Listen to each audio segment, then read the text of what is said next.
Assalamualaikum warahmatullahi wabarakatuh. Nama saya Ibu Sri Purwanti. Bersama saya kalian akan belajar mata pelajaran prakarya dan kewirausahaan.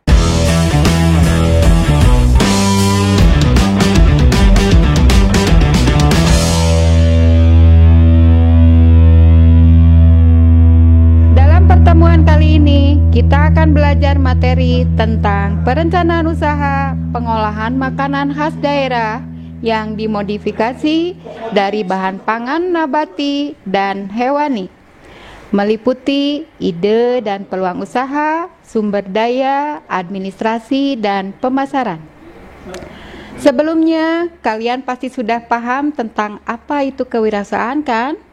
Kewirausahaan atau entrepreneurship adalah proses mengidentifikasi, mengembangkan, dan membawa visi ke dalam kehidupan. Untuk kali ini akan lebih fokus membahas tentang pengolahan makanan khas daerah yang meliputi 1. Apa makanan khas daerah? 2. Mengapa makanan khas daerah? Dan 3. Mengapa dimodifikasi? Silakan kalian perhatikan contoh-contoh produk makanan khas daerah. Ada telur asin, ada rawon, ada apem comal, ada rendang. Indonesia memiliki keragaman pangan yang tersebar di berbagai daerah. Makanan khas daerah juga menjadi ciri khas dari daerah asalnya, sehingga makanan khas daerah juga dapat mendukung pariwisata daerahnya. Saat ini ada 30 jenis ikon kuliner yang menjadi makanan khas Indonesia. Makanan ini terbagi menjadi makanan pembuka, makanan utama, dan makanan penutup. Panganan khas daerah Indonesia akan menjadi daya tarik pariwisata lokal maupun mancanegara untuk datang ke daerah-daerah Nusantara. 1. Daerah Nusantara kita mengenal dengan Aceh. Aceh terkenal dengan mie Aceh. Mie Aceh adalah masakan mie pedas khas Aceh, Indonesia. Mie kuning tebal dengan irisan daging sapi, daging kambing, atau makanan laut seperti udang dan cumi. Disajikan dalam sup sejenis kari yang gurih dan pedas. Mie Aceh tersedia dalam 2 jenis. Mie Aceh goreng, digoreng dan kering, dan mie Aceh kuah, sup. Biasanya ditaburi bawang goreng dan disajikan bersama emping, potongan bawang merah, mentimun, dan jeruk nipis. Saya sudah pernah makan loh, rasanya enak. Banyak bumbunya. 2. Sumatera Barat dikenal dengan rendang. Rendang, bahasa Minang adalah randang. Adalah salah satu masakan tradisional Minangkabau yang menggunakan daging dan santan sebagai bahan utama dengan kandungan bumbu rempah-rempah yang kaya. Masakan dengan cita rasa yang pedas ini digemari oleh seluruh kalangan masyarakat dan dapat ditemukan di seluruh rumah makan Padang di Indonesia, bahkan di Malaysia ataupun di negara lain. Masakan ini kadang lebih dikenal dengan nama rendang Padang, padahal rendang merupakan masakan khas Minang secara umum. Pada tahun 2011, rendang dinobatkan sebagai hidangan peringkat pertama dalam daftar 50 makanan terlezat di dunia yang digelari oleh CNN Internasional. 3. Jambi terkenal dengan gulai. Gulai ikan patin adalah masakan yang populer di masyarakat Jambi. Gulai ini dimasak dengan menggunakan tempoyak. Tahukah tempoyak? Tempoyak adalah daging buah durian yang telah difermentasi atau diasamkan. Tetapi ada sebagian orang yang memilih untuk mengganti tempoyak dengan santan kelapa untuk menghindari bau dan rasa tempoyak yang cukup menyengat. Selain tempoyak, bumbu lain yang digunakan dalam pembuatan gulai ikan patin ini adalah cabai merah, lengkuas, serai, kunyit, bawang merah, dan bawang putih.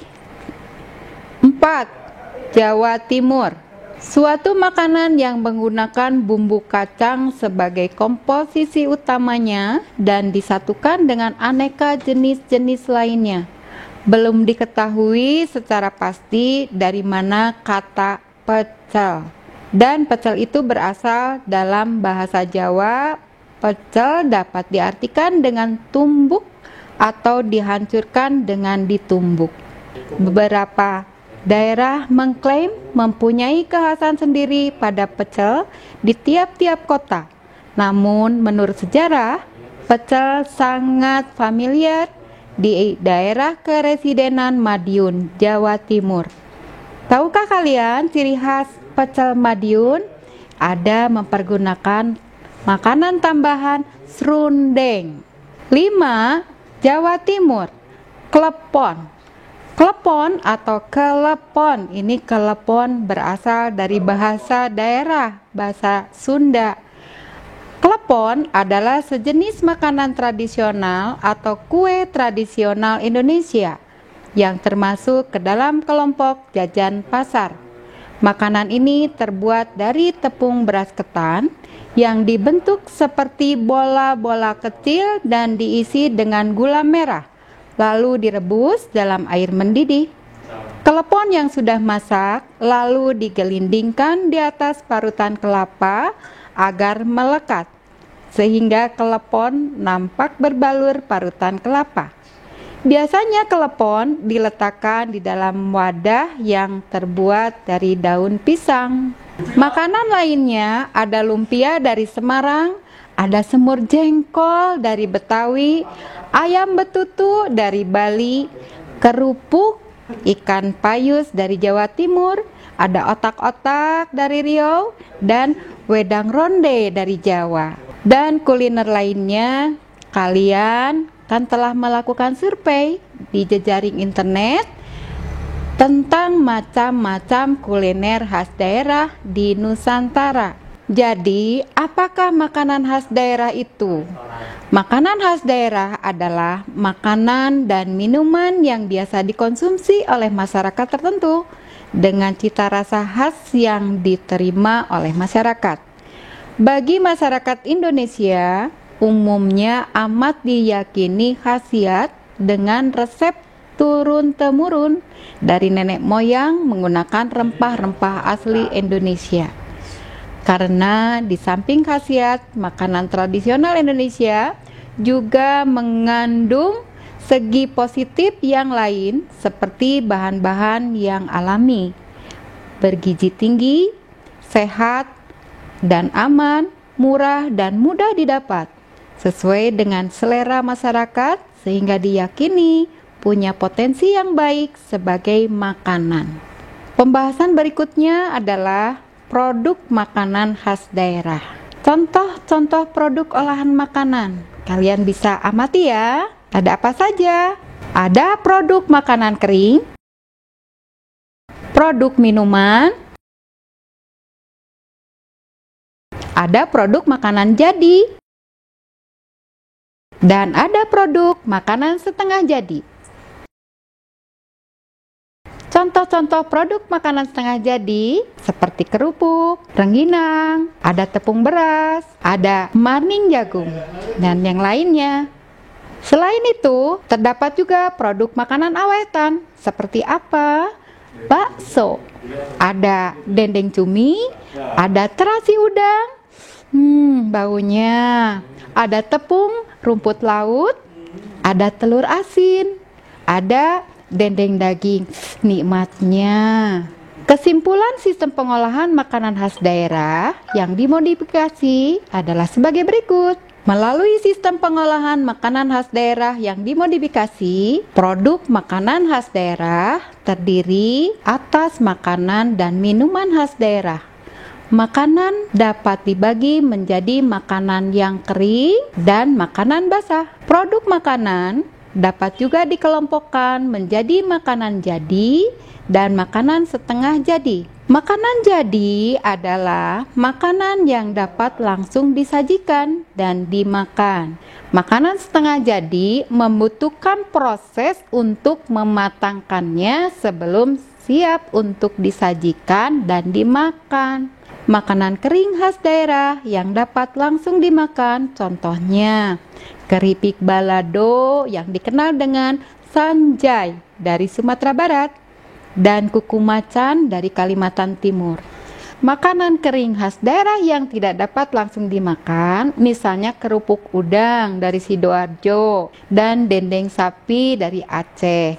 Sedangkan menurut bahan bakunya, makanan khas daerah dikelompokkan pada makanan khas daerah yang berbahan nabati dan berbahan hewani.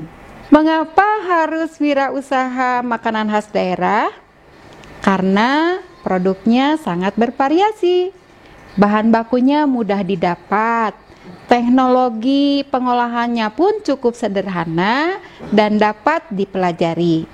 Investasi alat dan mesin dapat disesuaikan dengan dana yang tersedia, jadi tidak perlu mahal-mahal. Pilihan kemasan sangat beragam dan mudah didapat. Pasar sangat terbuka lebar.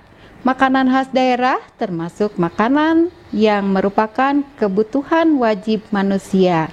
Jadi, seandainya kita berwirausaha makanan khas daerah, tidak akan ada yang tidak makan. Tentunya kita akan memberikan peluang yang cukup besar untuk berusaha makanan khas daerah.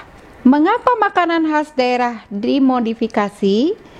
Makanan khas daerah dimodifikasi memiliki tujuan: 1. Untuk menambah daya tarik masyarakat terhadap makanan tersebut. Memodifikasi makanan merupakan salah satu usaha mencegah menjamurnya produk impor makanan dari luar. 2. Sebagai suatu usaha bangsa Indonesia untuk mencegah semakin menjamurnya lisensi produk makanan impor dari luar negeri. 3. Cara mengangkat makanan khas Indonesia dari bahan pangan serealia dan umbi yang unik agar bisa bersaing dengan makanan internasional di era global ini. Tugas kalian setelah kalian mengidentifikasi tantangan makanan khas daerah, hasil karakteristik makanan khas daerah, tugasnya adalah pilih ikon makanan khas daerah yang dimodifikasi yang nantinya didiskusikan secara kelompok. Kemudian tentukan dalam kelompokmu ikon makanan apa yang paling memberikan peluang usaha. Selanjutnya, kalian buat kelompok terdiri dari 4-5 orang untuk mendiskusikan ikon pilihan masing-masing anggota. Tentukan dalam kelompokmu ikon mana yang paling besar peluangnya untuk dijadikan ikon kuliner dari makanan khas daerah yang dimodifikasi. Sekian untuk pembelajaran prakarya dan kewirausahaan hari ini tentang pengolahan makanan khas daerah yang dimodifikasi. Terima kasih telah menonton video ini. Semoga bermanfaat ya. Jangan lupa berdoa. Tetap jaga kesehatan, selalu berperilaku pola hidup bersih dan sehat. Mengingat masa pandemi saat ini, semoga pandemi COVID-19 segera berlalu. Semangat ya. Wassalamualaikum warahmatullahi wabarakatuh.